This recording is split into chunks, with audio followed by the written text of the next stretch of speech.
Hello friends, स्वागत है आपका अपने चैनल यूजीसी नेट हिंदी साहित्य चैनल में। हमारी जो कहानी की सीरीज़ चली हुई थी उसमें हमने साहनी तक कर लिया था। अब साहनी के बाद जो कहानीकार बचे हैं उनको करेंगे। उसमें साहनी के बाद आते हैं दूधनाथ सिंह। दूधनाथ सिंह का जन्म हुआ था 1936 ईस्वी में। ठीक है, 1933 ईस्वी है, ये गलत टाइप हो गया है। साहनी का जन्म है 1900 साहनी का जो समय है वो 1933 से लेके 1995 तक है। ये टाइपिंग मिस्टेक है।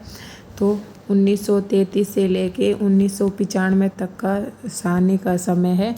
और इनकी कहानी है सपाट चेहरे वाला व्यक्ति। उसके बाद है सुखांत, पहला कदम, माई का शोक गीत, नमो माई का शोक गीत, नमो अंधकार, धर्मक्षेत्र, कुरुक्षेत्र। ये इनकी बहुत ही इम्पोर्टेंट है, बहुत बार पेपर में आई है। धर्मक्षेत्र, कुरुक्षेत्र। एक ये सपाट चेहरे वाला व्यक्ति सुखांत।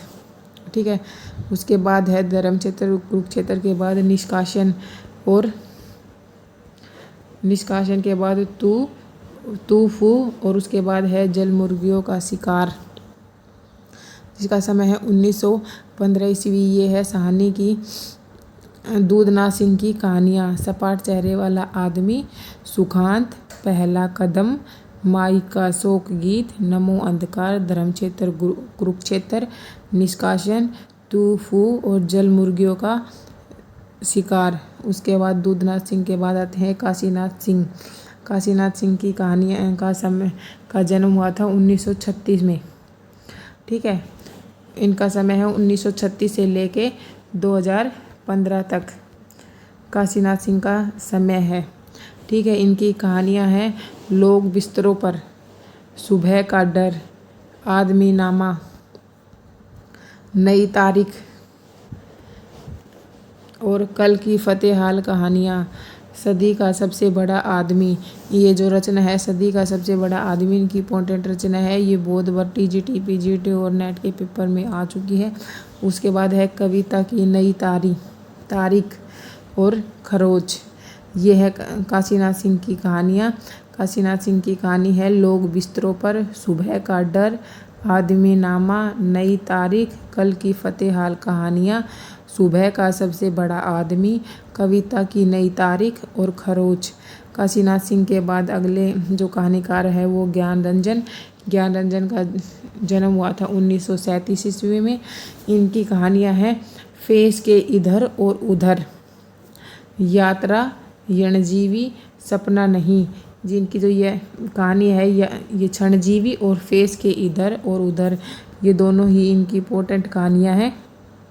और एक ये, ठीक है, ज्ञान रंजन की कहानियाँ हैं ये फेस के इधर और उधर, यात्रा, क्षणजीवी और सपना नहीं। ये ज्ञान रंजन की कहानियाँ हैं। ज्ञान रंजन के बाद जो कहानीकार आते हैं वो है रविंद्र कालिया। रविंद्र कालिया का समय है 1938 से लेके 2016।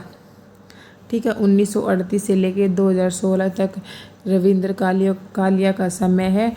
इनकी कहानी है 9 साल छोटी पत्नी, काला रजिस्टर, गरीबी हटाओ, गली कूचे और चकई नीम और बाकेलाल। और उसके बाद है राग मिलावट, मालकोस, 27 साल की उम्र तक, जरा सी रोशनी। ठीक है, ये ज्ञान की रविंद्र कालिया की कहानियाँ हैं। ठीक, 9 साल छोटी पत्नी, काला रजिस्टर, गरीबी हटाओ, गली कूचे, चकैया नीम और बाकेलाल, राग मिलावट, मालकोस, 27 साल की उम्र तक और जरा सी रोशनी। ये है रविंद्र कालिया की कहानियाँ।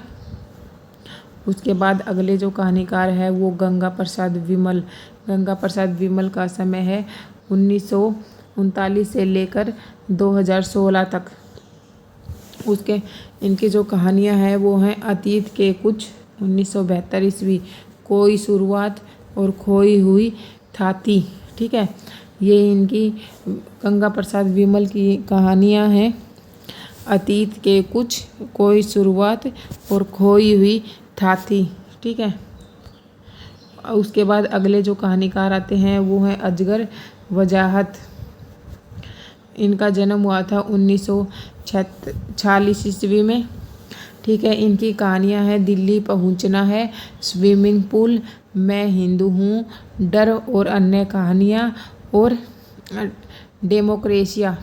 ये इनकी अजगर वजाहत की कहानियां हैं। अजगर वजाहत का का जन्म हुआ था 1946 ईस्वी में और इनकी जो कहानियां हैं वो है दिल्ली पहुंचना है, स्विमिंग पूल, मैं हिंदू हूँ, डर और अन्य कहानियां और डेमोक्रेसिया। ये इनकी प्रमुख कहानियां हैं। तो आज के लिए इतना ही। अगर आपको वीडियो अच्छी लगे तो वीडियो को लाइक, शेयर एंड सब्सक्राइब करें। Thank you for watching.